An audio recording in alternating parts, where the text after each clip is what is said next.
Hey, I'm here. I'm going to give a little demo of my up-and-coming Unity project.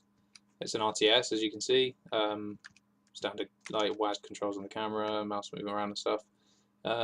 Building here, HQ building, main one everyone's got. That's a health bar. It generates money, nice little head text going on there, and it lets you build certain units. Setting a rally point works the same as a normal RTS. Left-click button, left-click ground, or just right-click the ground to move it around. Click an ability, and it will start building up your unit. You can build buildings as well. It goes red if they're outside the control zone, it goes green if they're inside the control zone, to show you where you can build and can't build. Build that and the health will start filling up. If an enemy attacks it and destroys it, it will blow up. If the health gets filled, then the building is functional. So I've got our little unit here. It's got lots of stats, we'll explain those in a minute. Going to go over here and capture this. This is a mall. It's like a resource point. When you've got the control bar full, it becomes yours and it will start generating currency like the headquarters building.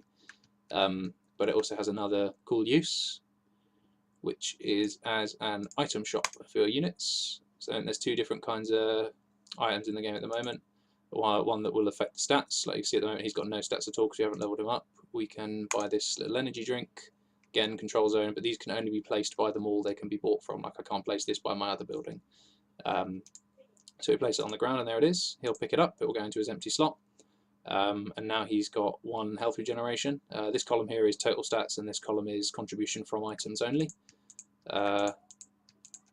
So we'll run and engage this guy now because he's got health regeneration, he's got an advantage, but we're going to cheat even more and pull him back to the turret so that the turret helps us kill him, and now he's gained enough XP to level up.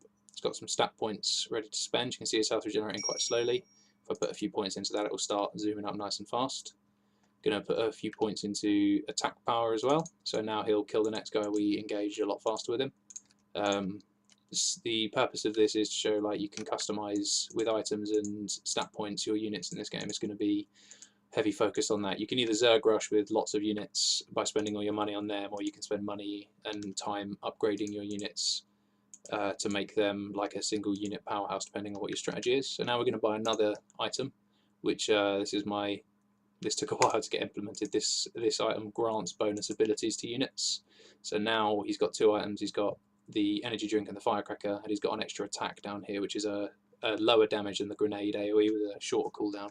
So now when he's fighting this guy, he should be throwing 2 projectiles at him as well as shooting him with his tracer gun. We've got engaged by 2. They're going to kill us. No. But now we'll just run away and let our health go back up.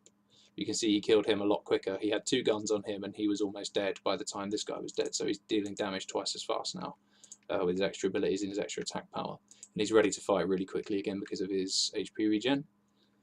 He's leveled up again. So now we're going to try to make him a bit tanky. Going to give him some damage soaking, so he should be able to take some hits. And if we get another level's worth of damage soaking in there, we might be able to take on 2 or 3 at once.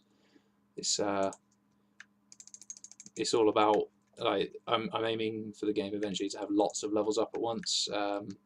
So you'll be leveling up quickly and customizing your units. There will obviously be an automated way of spending the points as well as the manual way in the final game, but that's currently in the design stage at the moment. So now I'm going to make him attack a bit harder and soak some more damage, and we're going to engage 2 at once and see what happens.